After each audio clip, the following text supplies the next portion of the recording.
Olá, gente. Eu sou Cristina Jung, eu sou desenvolvedora e instrutora do Vencer e hoje estou aqui com uma galera para falar sobre um assunto muito interessante, que é o Design System. O Design System é um guia completo com todos os elementos visuais e de códigos para uma interface, né? E isso inclui os logotipos, as cores, tipografia, botões, os componentes interativos, né? E ele garante uma série de especificidades que são bem importantes, principalmente quando a gente está desenvolvendo uma aplicação que carrega a identidade de uma empresa. Então, precisa falar tudo a mesma língua, precisa ter uma consistência da marca, uma eficiência e a agilidade para poder desenvolver isso, né? E, principalmente, carregar a identidade visual dessa, desse, dessa empresa. Então, eu e o Léo, eu estou como host, né? O Léo está como co-host, aí depois ele já se apresenta, e nós temos os nossos convidados, a Vanessa e o Jackson, que vão se apresentar agora. Fiquem à vontade. Então, me apresentando aqui, eu sou a Vanessa Bratz, eu sou o Ex-Design Lead aqui na DBC e atualmente eu atuo na squad do Estúdio X aqui da própria DBC mesmo internamente. Show. Prazer. Então, eu sou o Jackson. Hoje eu estou alocado em tempo integral ali na área Zico, um dos clientes aí da DBC. Eu atuo como UX Senior e estou atuando em 3 squads que constituem 4 produtos ali que a gente tem, que são frentes de omnicanalidade de dados. Léo, por favor. Eu, eu, Leonardo, eu faço parte do time de marketing da DBC. Estou aqui dando suporte para a Cris hoje. E vamos lá, gente. Perfeito. Então, como eu dei aquela primeira introdução sobre Design System, e vou dizer para vocês que é uma coisa que é um recurso potente que me fascina bastante, né? Eu já participei de uma startup que eu trabalhava desde o começo da criação do Design System, não a parte visual, ou seja, passar ele para o storybook, né? Que foi muito legal. E aí algum tópico que me chama atenção, né? Que a definição de um design system, ela vem já desde a concepção da identidade da marca, né? Como eu já falei antes na introdução, e principalmente ele contribui para a acessibilidade de um produto digital. Aí eu gostaria que vocês falassem como é que se dá esse processo, desde a parte do discovery dele até a efetiva apresentação do design system. Eu acho que é legal comentar dessa parte do planejamento, né, que a gente chama do próprio Discovery em si. Até é legal o Jackson estar aqui, porque a gente teve um processo de Discovery em comum ali na Arezzo, né, sobre o Design System. Então, tudo começa lá no início com uma série de entrevistas com stakeholders de todos os produtos, ou no caso de várias marcas, de todas as marcas, para coletar toda aquela identidade visual que tu comentou, né? Brand book de cada marca, como é que é todos os produtos, quais são todos os produtos, levantamento de inventário de componentes desses produtos. Então, é uma série de itens que a gente tem que fazer antes de ir para aquela parte da nossa parte, né? Que é desenhar os componentes no Figma, mas é todo esse processo inicial ali de conversas, entrevistas e mapeamento, até da cultura da empresa, porque não é simplesmente a gente desenhar e seguir usando lá no Figma e pronto. Não, tem uma parte de cultura que todo mundo precisa entender, que é consistência de padrão, que a gente está levando isso, né, adiante, não é só agilidade no processo do design, tem muito mais por trás. Então, é todo esse levantamento que, como tu comentou, né, a gente chama de design tokens, que são esse guia de estilo visual, né, que a gente vai coletando, vai mapeando para antes daí, lá naquele início, criar um inventário de componentes que a gente pode chamar até de MVP, né? Porque não tem como a gente chegar e já desenvolver todos os 180 mil componentes dos sistemas e dos produtos e tudo mais. Então, precisa ter ali a MVP1, MVP2, componentes globais e por aí em diante, né? Então, falando dessa parte, antes de falar da parte do design, essa é uma das etapas iniciais que é super importante. E eu acho que vou passar a palavra aí para o Jackson, o que ele puder contribuir também daquele processo que foi bem legal. E desgastante, né? Porque dependendo da empresa, não tem só 10 produtos ou 10 marcas, pode ter muito mais, né? Então é bem legal fazer esse trabalho inicial e super importante.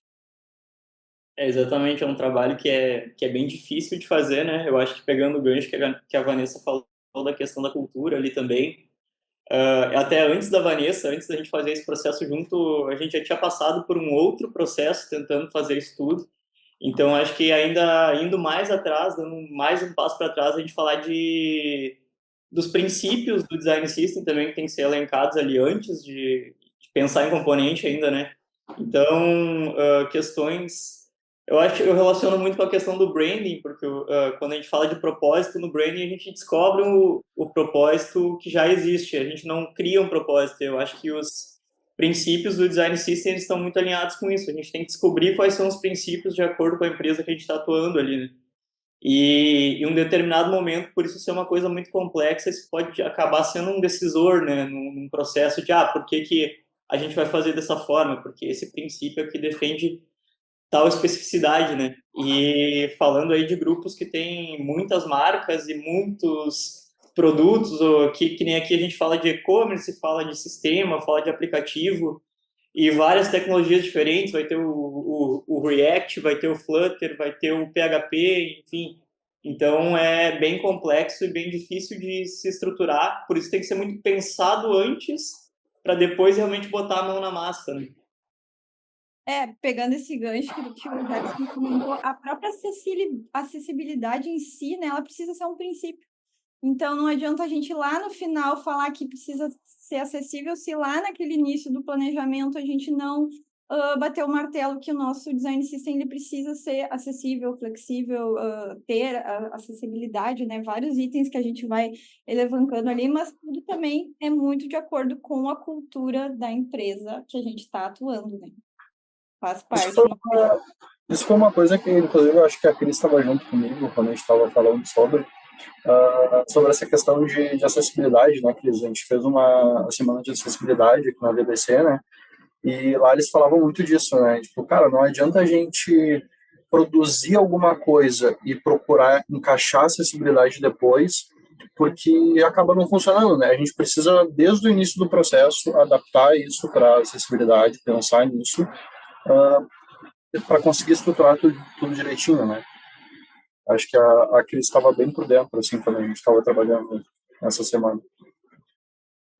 Aí a gente vê, né, a importância, puxando o gancho da acessibilidade, consequentemente, da parte do design system, né, onde um dos princípios, tanto de um quanto de outro, é o foco no usuário, tem que ter clareza e simplicidade, né? E a gente vê, eu falando do lado de desenvolvedor, tá? De desenvolvedora, a gente vê, às vezes, muitas reticências nesse meio, né? Para que eu tenho que fazer desse jeito? Isso eu estou falando, gente, até na parte da nossa formação, né? Quando a gente pega aquela galera que está entrando no começo, eles não ligam os pontos ainda, né? Eles ainda acham que codar é eles ficarem na frente de uma IDE fazendo o que eles acham que tem que fazer. E, principalmente, toda aplicação, seja com exceção do mobile, né, que é uma mistura de tudo, mas a aplicação envolve sempre a interface do usuário feita pelo front-end e envolve a parte da casa das máquinas, que é o back-end. Principalmente, o desenvolvedor do back-end, ele acha que ele não precisa se preocupar com isso. né? E não, eu tenho certeza desses poucos anos de experiência que tudo o foco é o usuário, todo o foco é o usuário, né? Eu tenho que desenvolver uma arquitetura BFF, de back-end para front-end, e esse front-end está desenvolvendo com o foco no usuário. Então, eu acredito que o Design System ele é uma das diretrizes, um conjunto de diretrizes fundamental que engloba toda essa parte. E como é que fica o desenvolvimento da documentação disso para poder abastecer e conscientizar o desenvolvedor? Eu acho que quando a gente fala de documentação, né, primeiramente tem que estar alinhado desde o começo com o desenvolvedor, né? Eu acho que uma coisa que quando eu e a Vanessa a gente estava fazendo o processo junto ali também, algo que a gente se preocupava muito desde o começo era também a questão da própria semântica, né, de poder trabalhar com uma semântica que fosse a mesma do código para desde o começo o design e código se entenderem, né, e conseguir suprir ali as expectativas de ambos, né? E isso também é um processo muito difícil quando a gente não tem um time específico para fazer isso, né? A gente fazendo paralelo e puxando o desenvolvedor para perto e tentando mostrar, tentando colocar. Eu acho que nem aqui é uma coisa que a gente está evoluindo agora, né? Essa questão de o dev também estar documentando ali. Eles têm hoje o storybook. Não sei tecnicamente como é que isso se distribui para... Talvez tu possa nos ajudar aí, Cris, para nos explicar melhor. Mas essa nossa preocupação de estar sempre alinhado, né? De trazer as coisas não só para o desenvolvedor, mas também para PO, para o resto do time, né? Todo mundo falar a mesma língua, todo mundo chamar um componente do mesmo jeito, todo mundo construir uma semântica de um token e posteriormente de um componente token com a mesma linguagem para todo mundo se entender, né? Acho que se a Vanessa quiser contribuir, o Cris também aí trazer a visão de código. Eu acho que é isso que tu comentou, mas assim, a gente fala que o dev, né, ele não fica lá no final, na parte da documentação, ó, tô aqui. Ele precisa participar com a gente no processo desde aquele início lá que a gente comentou do planejamento. Dia 1, ele teria que estar junto. Claro que, como o Jackson comentou, nem todo cenário é perfeito, nem sempre a gente tem essa possibilidade. Às vezes a gente começa a uma cultura, né, de vamos fazer nossa parte primeiro e depois a gente tenta conseguir alguém para fazer a parte do desenvolvimento. É assim, né? Nem o cenário nem sempre é perfeito. Mas o ideal seria, dia 0, o dev tá junto com a gente construir a documentação junto. Mas sobre as semânticas ali, o Jackson já falou tudo. É bem isso. Acho que daí a contribuição seria mais tu agora, Cris. Eu posso falar que eu tive 2 experiências em 2 startups distintas. Uma eu comecei a trabalhar como desenvolvedora de front-end, numa que estava recém começando. E foi uma experiência muito legal, porque a gente pegou um design system do começo. Claro que já tinha sido feito toda a pesquisa, todas as entrevistas, mas também foi feita assim de uma forma mais rápida. Nós tínhamos no time, eram 3 UX, um PO, e tinham só 3 desenvolvedores, né? E usamos o Storybook, né? Então, para falar da parte prática e técnica, né? Eu vi nessa fase o storybook como se fosse um diário, né? Como se fosse um diário e um guia de consulta, né? Para que pudesse manter todos na equipe e que se iria desenvolver a seguir, falando tudo a mesma linguagem, porque nós tínhamos, a princípio, 3 aplicações para criar. A aplicação web, o front e o back, né, que depois iam se conversar, e a aplicação mobile, né? Então, tinha que ter todas essas... Tinha que ter detalhe de mudança, tinha que ter a data de alteração, né? Qual era o componente padrão, quais eram, óbvio, as tokens de cores, né? As imagens, como é que elas seriam colocadas, né? isso é uma coisa muito legal. Por isso que eu digo, para mim, trabalhar com a parte de criação de design system, depois que vem toda essa definição, é muito legal, é bastante trabalhoso, né? E tu tem ali dentro do próprio storybook, tu tem o componente, como é que ele vai se comportar em determinadas situações, quais são as cores que ele vai ter, qual é a fonte que ele vai ter, e isso tudo estava documentado abaixo, em como se usar. E se Todas as regras, né? Basicamente, quando a gente fala ali do storybook, pode ser outra ferramenta também, né? sim, Git ou exato, Rate, o que o é o designer Zero Eight, né, que tem, Zero próprio Rate, Figma. também tem alguns outros, né? Mas basicamente as regras de uso de cada um dos componentes utilizados no Design System, né? E como tu comentou, pode começar com alguns e vai atualizando ele, vai crescendo junto com o próprio Exato. Design System, né? E aí vai crescendo. E até uma pergunta que eu trago para vocês, na parte daquele processo de criação, de ideação e de dar match com a identidade da empresa e tudo que eles querem, mais ou menos assim, como é a quantidade desses processos? Quais são as etapas que vocês passam? Essa eu acho que é a parte dos design tokens, né? Que aí já começa a parte como a gente vai fazer, como a gente vai organizar tudo isso. Então, assim, Arezzo, por exemplo, tem muitas marcas, e cada uma tem o seu estilo diferente.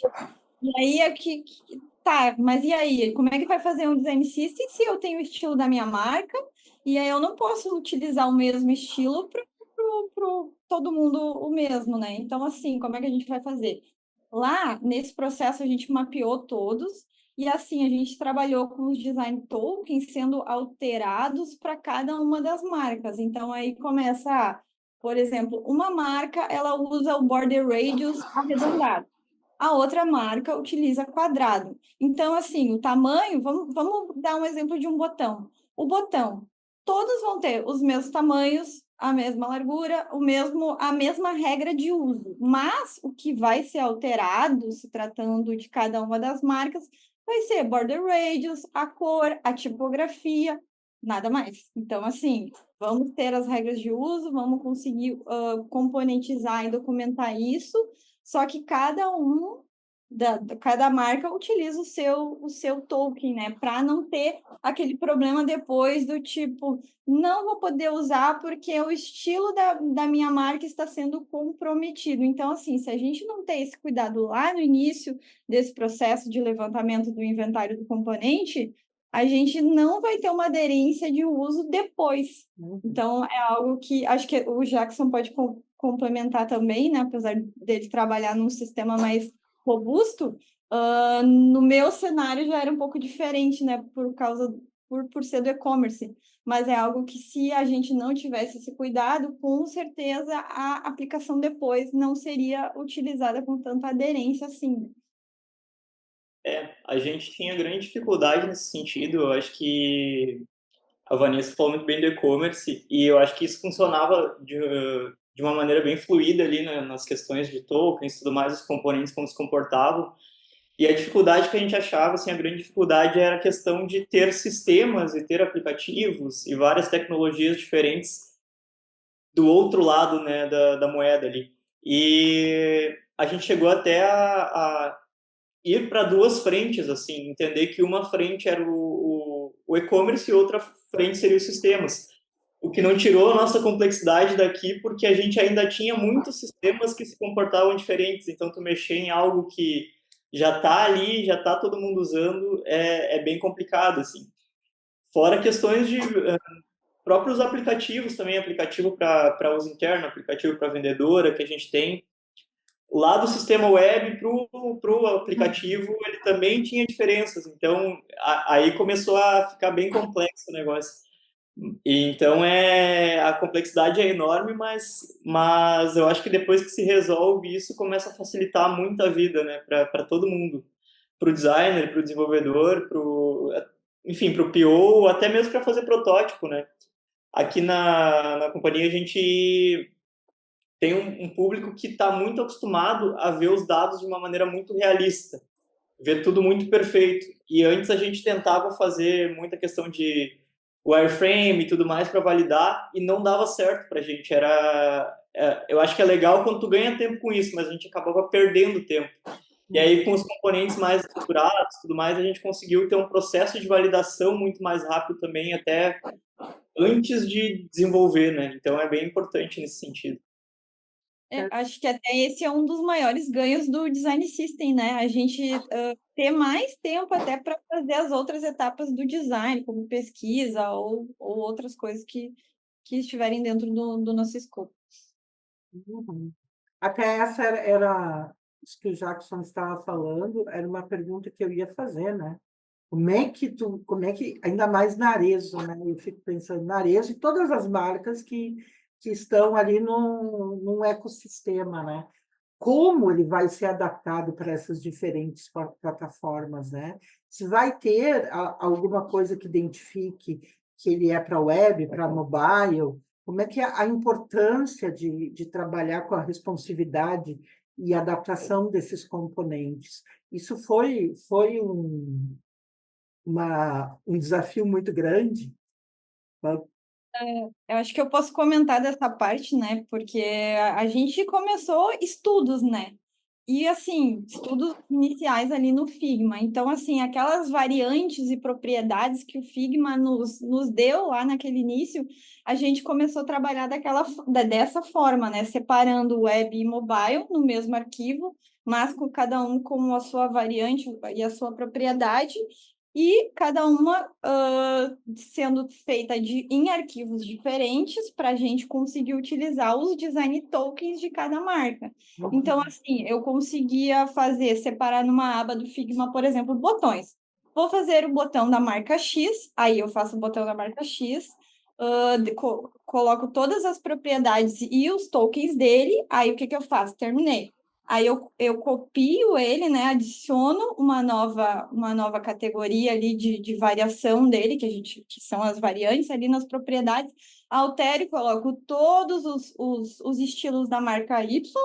E assim, quando eu for publicar e utilizar lá nas telas do Figma, do protótipo, eu só tenho uma troca ali de, agora eu vou trocar aqui pelo da marca X e a aplicação é web, e daí eu só vou trocando com as propriedades que eu quero utilizar naquele momento. Então, basicamente, foi feito dessa forma e funcionou. Primeiro, a gente foi testando e tinha colocado os tokens no mesmo arquivo, daí viu que não funcionava. Aí a gente achou melhor separar, mas tudo foi estudos iniciais ali que depois a gente foi entendendo como funcionaria melhor para cada uma das marcas e agilidade para o próprio designer que vai trabalhar, né?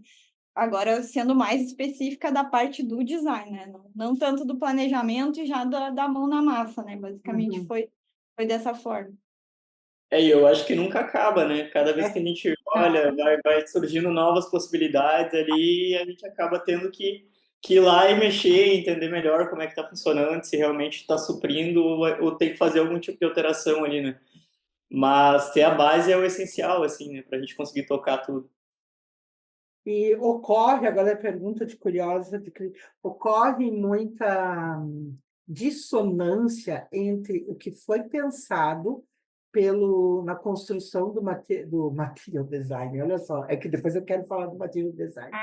Sobre o design. Eu não posso nem ouvir, porque eu praticamente decorei e já fui discípula de material design. Eu acho que o Jackson sabe. Mas, voltando, mas depois eu falo dele. Ver se existe uma dissonância entre o que foi projetado, pesquisado, planejado e quando vai parar no usuário, né? E vai parar no usuário, e normalmente qual é se tem esse fator, né? Qual é o tipo não é choque que eu queria, conflito que dá da versão que foi pensada para a versão que foi em produção. Eu acho que para nós o que acontece, volta meio alguma coisa nesse sentido. Às vezes até a gente tenta fazer a melhor comunicação possível, mas às vezes existe uma certa falha ali, algum ruído na comunicação do que a gente tem lá planejado no design, o que sai no desenvolvimento. E eu acho que quando a gente fala do... Claro, isso vai refletir no usuário final, né? Isso de certa forma, é problemático se for uma diferença muito grande, mas geralmente são pequenas diferenças, né? Então, eu acho que aquela questão ali de documentar, que nem a gente deu o exemplo do Storybook, eu acho que é muito interessante para a gente, porque todo mundo tem esse acesso e a gente consegue olhar o que a gente tem lá planejado e conferir com o que está ali, e a gente consegue ir construindo e moldando e ajustando se tem alguma coisa que está conflitando, né? Construir essa consistência. Mas eu acho que, em resumo, assim, não existe, não tem nada muito gritante que aconteça, assim. São pequenas coisinhas, né, que vão passando ali. Que Pelo menos ótimo. da minha parte aqui é assim. Depois que a consistência ali, os padrões já estão criados, o conflito cada vez vai diminuindo, né? Acho que... Uma dificuldade que se tem às vezes, pelo menos eu tenho no meu dia a dia, é de certas componentizações que a gente faz para determinadas demandas novas ali de funcionalidade acabam tendo variações que são necessárias e que não estavam mapeadas lá no componente. Então, a gente tem que voltar lá e entender como a gente vai construir isso sem destruir o que a gente já tinha antes, né? Então, acho que essa é a maior dificuldade. Mas, quando a gente tem o padrão, tem a consistência, isso se torna uma coisa mais pontual, né? A gente acaba com aquela ideia da pastelaria, né? De chegar e tudo vai ser diferente, cada demanda é de um jeito. Então, acho que isso Meu é bem... Deus. Chega a dar uns arrepios. Eu acho que só vale, tipo, a gente adicionar essa observação que a gente nunca foi pessoas específicas só cuidando disso, né? Sempre teve outras demandas ali em paralelo, né? Então, a gente está falando da vida real, não é aquele Mas cenário aí é que tá. É que vida. tem um time específico cuidando disso, né? A gente gostaria que fosse, claro, mas não é o cenário mais comum, assim, né? Então, é só para ressaltar essa observação, né? Que é a vida real. Por isso que eu digo que eu fui privilegiada nessa startup, porque no começo eram pessoas que queriam fazer tudo da forma cor-de-rosa, né? Mas não deu certo Isso, né? A gente depois. brinca. Do mundo real cor-de-rosa, aonde foi uma experiência muito legal, né? Porque eu peguei duas aplicações para serem desenvolvidas já com o design system pronto, já com uma documentação quase que ideal. Então, tu estava lá, foi solicitada uma feature que tinha o botão. Tu ia lá no Storybook, Ctrl+C, Ctrl+V, que é o Ctrl+C, Ctrl+V com, como é que eu vou dizer, seguro, né? Que a gente diz isso no projeto do Building Blocks aqui da DBC. É o Ctrl+C, Ctrl+V seguro. Isso é muito bom. Em compensação, também trabalhei em outro lugar que o X e o Y, gente, eles foram entrar no processo da aplicação só depois que a aplicação já estava em produção, né? Então, foi fazer o caminho Esse é o inverso. cenário real. Esse é o real, né? Preciso da cor para amanhã. Como é que vamos fazer? E tu já tem outras, não sei tantas outras coisas para desenvolver que estão no teu backlog ali, né? Então, entra naquela coisa, o desenvolvedor, né? Depois a gente volta e refatora. Aqui, ó, nunca consegue voltar e refatorar, porque vem outras coisas depois, né? Mas o mundo real, o mundo cor-de-rosa, o mundo ideal, seria muito lindo, né? É o que a gente vê nos livros, nos artigos, mas não é assim. Planejamentos, né? Vamos desenhar X componentes em cada sprint e cuidar dessa manutenção, mas normalmente a gente tem coisas paralelas, né, ao mesmo tempo. Exatamente. Tem que ver. Quando a gente estava fazendo ali, quando conseguia ter uma reunião semanal, era bastante, assim, geralmente era uma quinzenal para todo mundo levar o que estava pensando ali, o que analisou, e assim a gente foi construindo, né? Primeiro provar o valor para depois receber a abertura para isso. O Jackson disse tudo. Primeiro prova e depois a gente Pois. pensa. A gente pensa, primeiro mostra a efetividade, o Resultados. sentido, não, a mania de romantizar as coisas, né, é uma coisa muito louca. A gente fala também ali no Vencer, né, gente, 70% do projeto é planejamento e ajustes. Eles não acreditam, eles vão, claro, depois quando eles se veem ali, os cabelos sendo arrancados, porque não tem tempo, a gestão do tempo já tinha ido, já foi passear na floresta, né? Aí que eles se dão conta, se a gente tivesse feito assim, se a gente tiver, mas é um processo que eles precisam aprender, né? Então, não, e o que a gente quer sempre é simular a vida real, né? Nada do frufru. Isso. E normalmente a gente só ouve falar do romantizado, né? Do processo ideal, do processo correto. Então, eu acho legal quando eu vejo pessoas compartilhando a vida real que realmente está acontecendo ali, como a gente se desdobrou, né? E solucionou aqueles problemas. Exato. Mas, falando do material design agora, né? Falando do material design, a gente tem, se a gente vai ler, eu tô muito imersa também agora na documentação do material design, porque eu estava dando formações complementares de mobile, né? E aí não tinha como escapar disso, e era bom até para mostrar para eles como é que é o processo, como é que tu usa. Aí, beleza. Ele tem uma característica que eu acho que ele é bem legal, que é a inspiração no mundo real, né? Por isso que ele usa o termo de material. Ele usa as cores, né? Toda a parte de tons de cores, a tipografia, a iconografia, ele tem uma documentação muito boa. Só que, para quem está começando agora e não teve um contato muito grande, isso é a minha percepção, e aí eu gostaria de saber de vocês também. Porque ele não deixa de ser um Power Design System, né? Com algumas especificações. Mas, para quem está começando, eu acho que ele tem uma curva de aprendizado muito alta, né? Por várias questões e muitas ferramentas e muitos recursos disponibilizados. E aí eu queria saber para vocês, claro que eu estou pegando um material design para um design system, mas qual seria a percepção que vocês têm ao trabalhar com isso, tanto com o design system que está sendo desenvolvido para uma empresa, digamos, ou um material design? Eu acho que normalmente, se a gente utilizar algum componente do Material, é algo quando a gente está fazendo um aplicativo ali nativo e a gente quer utilizar o componente X de forma nativa. Normalmente a gente modifica para ficar de acordo com o design guide do estilo da marca que a gente está desenvolvendo ali, né? Mas como tu comentou, para um designer iniciante, quando eu comecei, que eu migrei lá em 2018, eu comecei com apps, com aplicativos, aplicativos. E assim, não fazia ideia de tamanho de nada.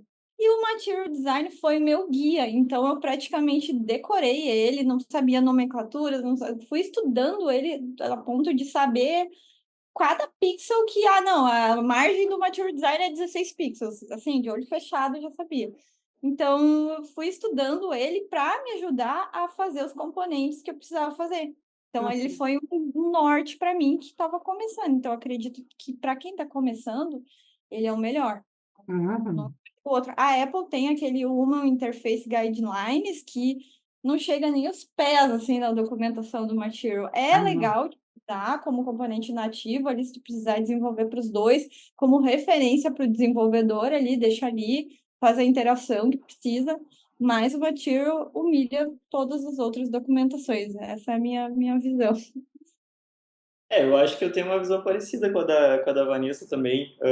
Quando eu não conhecia, assim, que eu comecei a estudar, eu acho que ele serviu muito de guia para mim. Eu olhava para entender.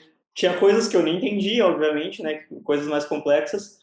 Mas para eu entender o que era um componente, como é que ele funcionava, quais eram os estados dele, quais eram as boas práticas para um componente, eu acho que ele sempre foi um bom guia. E eu acho que tem muitos desenvolvedores que amam ele, né? A gente tinha experiência aqui dos desenvolvedores que queriam que a gente usasse o Material nos nossos produtos. E, enfim, a gente nunca deixou ir para esse lado, a gente sempre teve como base, mas, que nem a Vanessa falou, tendo uma personalização disso, mas entendendo ele como uma estrutura, porque ele é bem completo, mas sempre trazendo o nosso escopo, né, o nosso visual, as nossas coisas, né, para não ficar, porque também senão todos ficam a mesma coisa, né, todos viram a Ficar mesma. iguais, né? Todos. É verdade. Não, eu acho ele fascinante, né? Como desenvolvedor, nossa, vai lá, tu tem dele, a documentação dele é maravilhosa e a documentação das bibliotecas do Flutter é maravilhoso, né? E aí, claro, tu tem da parte do desenvolvimento nativo também, Kotlin ali para Android, também é muito bom. A gente não pode se queixar, né? Então, Mas, assim, comentou para o desenvolvedor e para o designer também, porque às vezes a gente vê ali um componente que está num tamanho muito desproporcional, e aí eu sempre falo para quem está começando, olha a documentação do Material. Se tu olhar a documentação do Material, tu não vai criar componentes fora do padrão estabelecido, da realidade real, tu sempre vai fazer algo consistente, porque o tamanho que está lá já é um tamanho mais adaptativo ao cenário real. Tu vai colocar o teu estilo ali, claro, como o Jackson comentou, que é o que a gente costuma fazer. Mas o tamanho que está lá vai dar certo, assim. Seguindo aquilo, pelo menos o mais próximo possível, vai dar certo. Então, para nós também é é, perfeito. E para quem desenvolve é muito massa também, muito agradável, porque já tá acostumado, já gosta, e aí se tu tem todas as especificações parecidas de tamanho e tudo mais, é né? uma consegue até, que nem ele comentou da biblioteca do Flutter, né? A gente tem o aplicativo em Flutter e eles aproveitam muita coisa disso, né? Muita coisa. E falando ainda, dando uma escapadinha para esse lado ali, né? Quando tu desenvolve um aplicativo em Flutter ou qualquer outro, ele já vem com material design junto, né? Tu só puxa o nome, já vende. Tu quer um ícone, os ícones estão todos ali. É só tu colocar o nome dele. Aí eu mostrei isso ali para o pessoal que estava fazendo a formação complementar e eles não precisa instalar biblioteca nenhuma. Não, não precisa. Eles, que paraíso. Eu disse, pois é, mas ele vai depender sempre do que a empresa vai utilizar, né? Mas isso aí é uma facilidade que, nossa E senhora. tem para o Figma também. Essa documentação que tu comentou dos componentes também tem para o designer, tem no Figma. Uhum, Baixando lá, pesquisando lá, já encontro essa biblioteca bem completa, bem bacana. exato, é bem isso.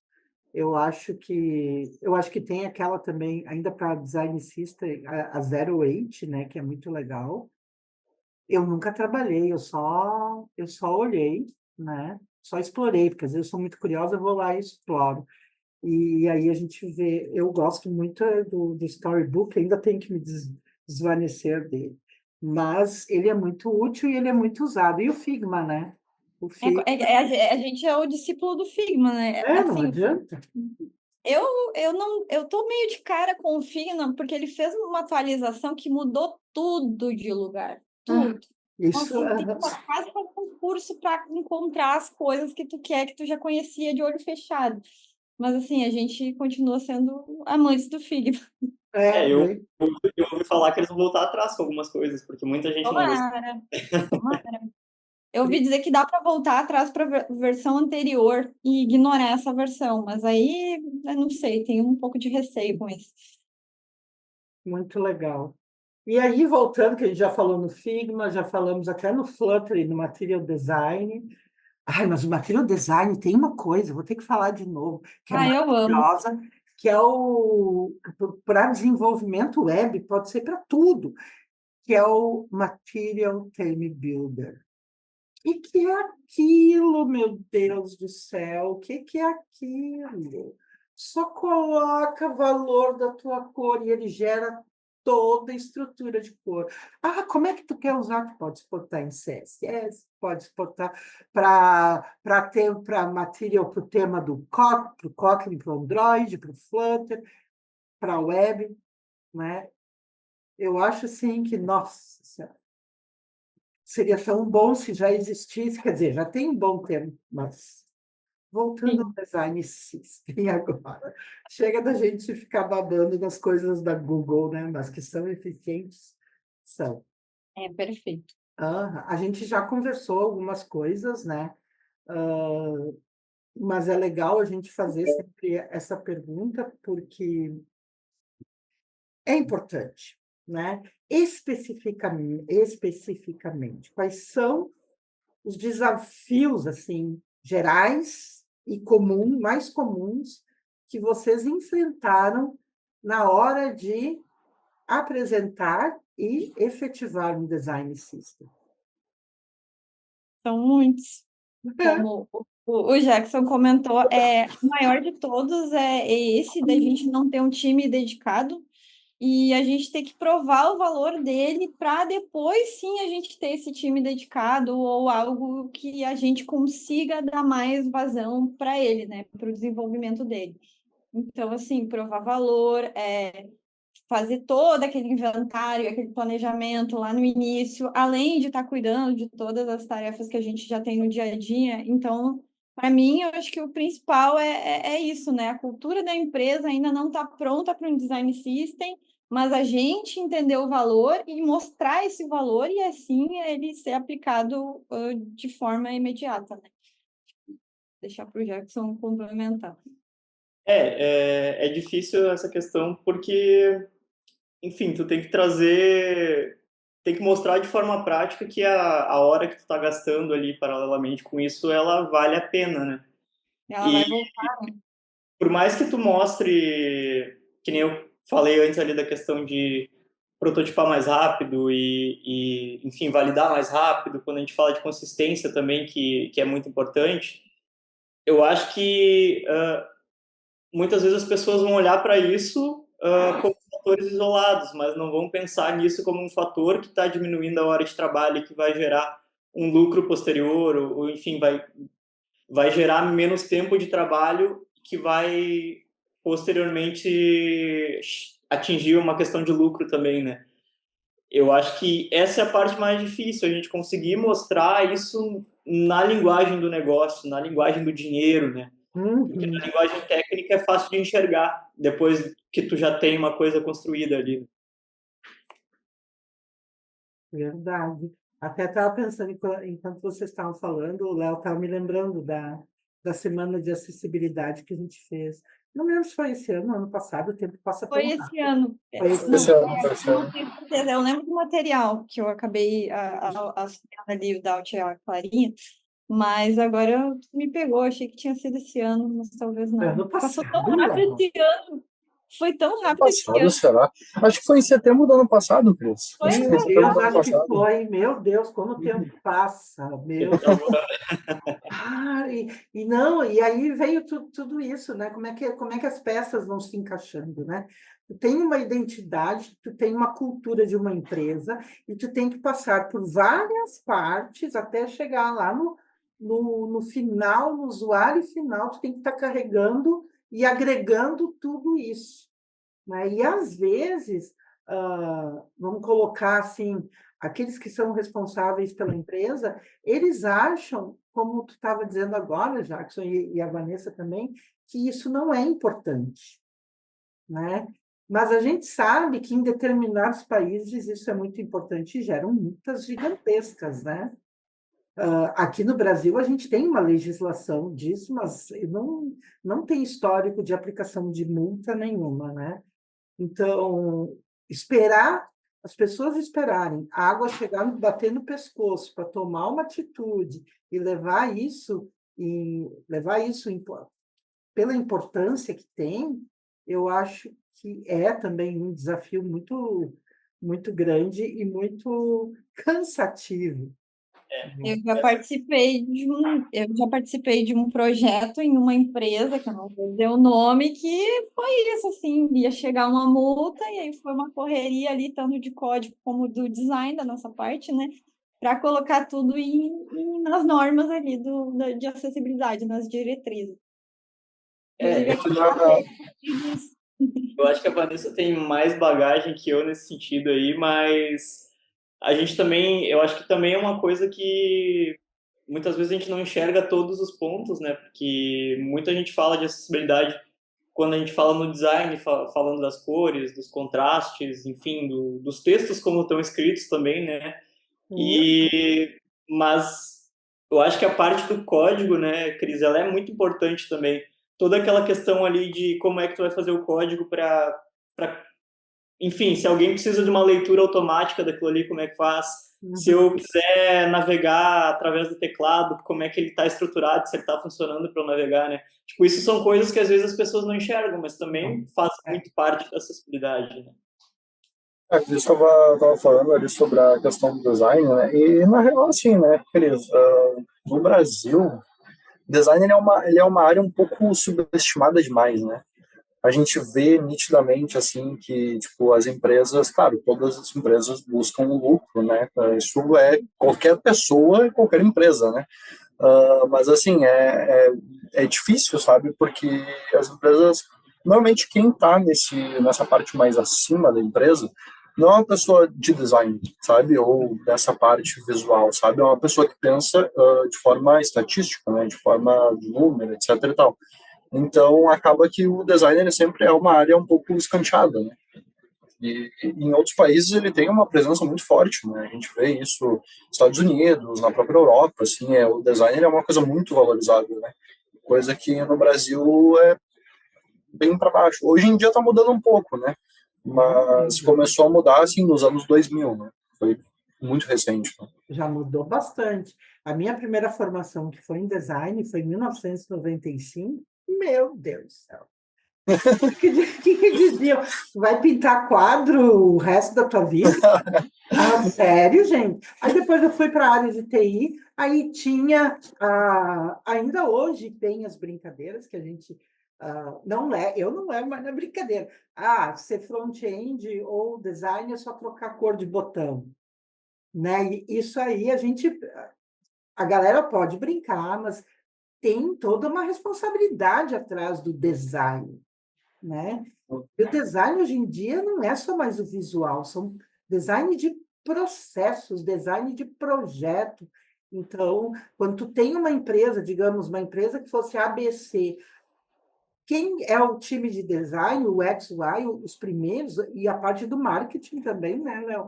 Eles têm que sentir o feeling daquela empresa. Eles têm que sentir o core da empresa para poder desenvolver alguma coisa que venha dar resultado depois, né? Tu é a parte de comunicação da empresa, né? Tu é literalmente quem faz a ponte entre o cliente da empresa e a tua empresa. Então, se tu não tiver super equipado nisso, cara, tu não tá comunicando certo, sabe? Tu tá passando a mensagem completamente torta. E o nosso objetivo é passar a mensagem certa do jeito correto, né? Então, Eu ainda faço parte de um grupo da faculdade ali, né, da Fevale, onde eu me formei como designer. E eles postaram uma foto, acho que era de uma academia ali de Novo Hamburgo, se eu não me engano. Eu acho que entra muito nesse assunto, né? A academia tinha a fachada marrom e o nome da academia estava escrito com a tipografia da Coca-Cola, né? Então, que sentido fazer isso, sabe? Net academia, né? Não tem nada. Mas tu sabe, eu vi um negócio assim, tipo, acho que era a tipografia da Disney, talvez, que era tipo para uma marca de revenda de carro, sabe? Era a tipografia da Disney, sabe? Só que, cara, assim, a gente tem tanta fonte. Claro, tu não precisa criar uma fonte do zero, sabe? A gente tem 1 milhão de fontes no mundo inteiro. Pessoas que são designers que são focados em criação de fonte, que inclusive é muito caro, mas que é focado nessa parte de criação de fonte, né? Mas, cara, tu vai pegar justamente uma das fontes mais reconhecidas do mundo. Tu conhece, quando tu bate o olho na Coca-Cola, tu não precisa nem ler Coca-Cola, tu sabe que é dela. Sim. Tu sabe a da Disney, tu sabe a da Google também já é assim, né? Exato. Tu sabe quais são as fontes e a qual empresa que elas pertencem, né? Então, cara, busca uma fonte de uma empresa um pouquinho menor, pelo menos, não um nível desse. E o significado da coisa, por exemplo, o Google, né? Por que que o Google tem aquelas cores?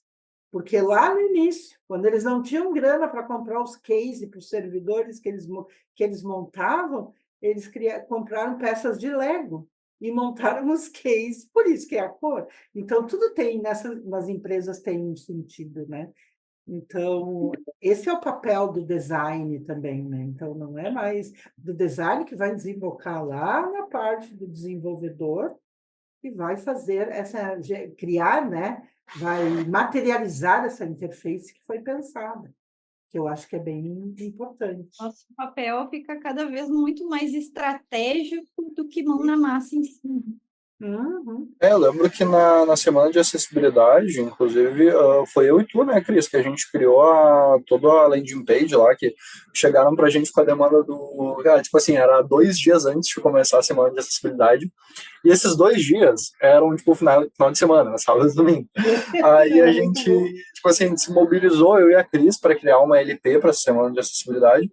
E foi justamente assim, eu pensando mais na questão visual, a Cris dando suporte como desenvolvedora, né? E, cara, eu fazendo caos, assim, com a Cris para, tipo, cara, como é que eu faço isso? E, porque para mim, eu sou muito perdido em programação, sabe? Não é a minha área. Então, acho que a gente conseguiu trabalhar bem junto, assim, quando é sincronizado, sabe? Muito legal. Mas, voltando para a parte do design, já se encaminhando para o final, assim, já falamos também diretamente sobre isso, mas é legal agora fazer, né? Como é que a gente mensura, mede e mostra para o cliente a efetividade de um design system? Quais são as estratégias que vocês usam para dizer, tu precisa disso, meu querido, para ficar melhor a tua... Eu acho que não só falar da consistência dos padrões e como o Jackson comentou, de redução de tempo de trabalho, como mostrar. Como que a gente vai mostrar isso?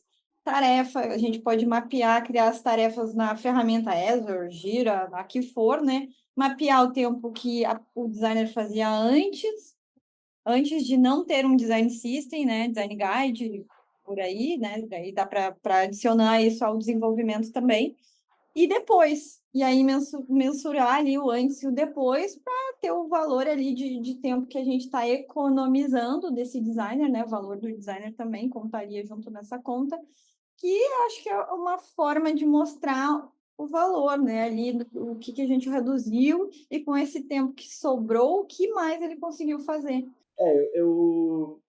Não, acho que o meu pensamento ali, o que eu posso dizer é parecido com o que a Vanessa disse, e eu também acho que a gente tem que ficar atento, né, em mostrar isso, porque muitas vezes a gente acaba indo muito na paixão e deixa passar algumas coisas assim, porque, que nem eu tinha comentado antes, questões de validação de uma tarefa e tudo mais, eu acho que a gente tem mais espaço hoje, falando do meu caso pessoal, né, a gente tem muito mais espaço hoje para levar para um usuário, para validar, para fazer um benchmark, coisas que antes a gente não tinha e não estava ali, não estava no nosso escopo, não porque a gente não queria que estivesse. A gente queria, mas realmente não tinha como fazer aquilo, não tinha aquele tempo. E aí, agora que a gente consegue montar uma tela como se fosse um Lego, né, que nem a gente usou no Lego,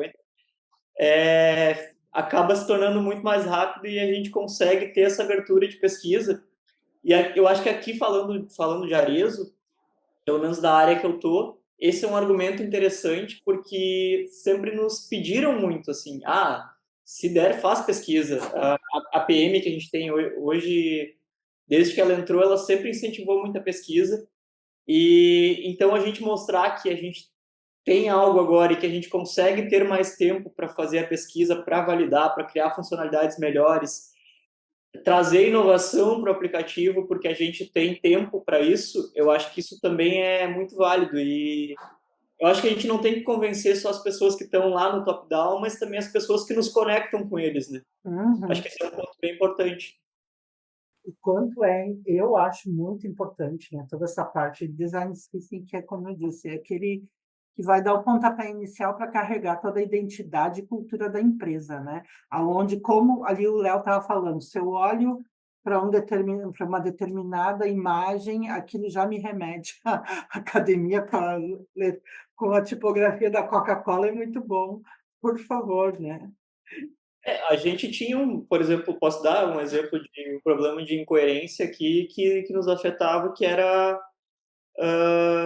um dos nossos produtos, ele é um link de pagamento, né? Que é o nosso ZZ-Link ali. Uhum. E tinha muita questão das clientes desconfiarem de pagar ele porque ele não tinha a cara da marca que ela estava comprando. Ele era um produto diferente. E aí a gente até fez um processo aqui onde a gente tokenizou o ZZ-Link, tem o default ali que está de acordo com os outros produtos que a gente tem, o aplicativo, a nossa vitrine e tudo mais. E a gente tem os tokens para transformar o ZZ-Link para cada marca que a cliente está comprando. Então, hoje, se a cliente compra de Ana Capra, ela vai receber um ZZ-Link com a cara de Ana Capra. E isso mudou totalmente para nós essa percepção que tinham, né? Baita exemplo esse, A nossa. conversão, né, altera totalmente como tu tinha comentado antes, né, de como mensurar. Então, é um baita case aí de sucesso de mensurar. Uhum.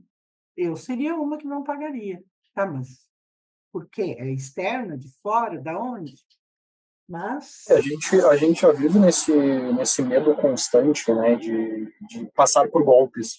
Então, tipo assim, se tu coloca uma coisa que tenha, sei lá, tu vai comprar numa loja que é azul, e daí tu vai pro link de pagamento que é verde, tu já quer conferir o link, sabe? Tu já quer, pô, será que tá certo? Será que não tá? exatamente. Direto os clientes chamavam as vendedoras ali no WhatsApp, tá certo mesmo, é esse link aqui mesmo que eu tenho que pagar, não sei, parece que tá diferente, não tem nada a ver com a marca, sabe? Era um grande problema para nós, assim. É esse um baita de um exemplo. Bom, gente, agradecendo a vocês, né? Eu acho que foi um bate-papo muito legal. Não sei, eu sou suspeita, porque eu gosto de falar sobre isso, então eu não sei, né? Mas eu acho que a questão de um design system, ele é uma ferramenta muito essencial para as empresas, né?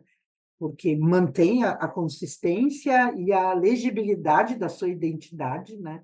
Eu acho que isso, vocês comprovaram isso nesse nosso bate-papo. Agradeço demais a Vanessa Bretz e o Jackson Franz. E ao Léo também, que está sempre aqui me dando apoio, né? E se vocês serão sempre bem-vindos quando vocês quiserem vir aqui conversar de novo. A gente recebe vocês de braços abertos. Obrigada, gente. Obrigada pelo papo. Agradecendo a todos. Obrigado. Eu que agradeço a oportunidade aí também de estar com vocês aí, batendo esse papo legal.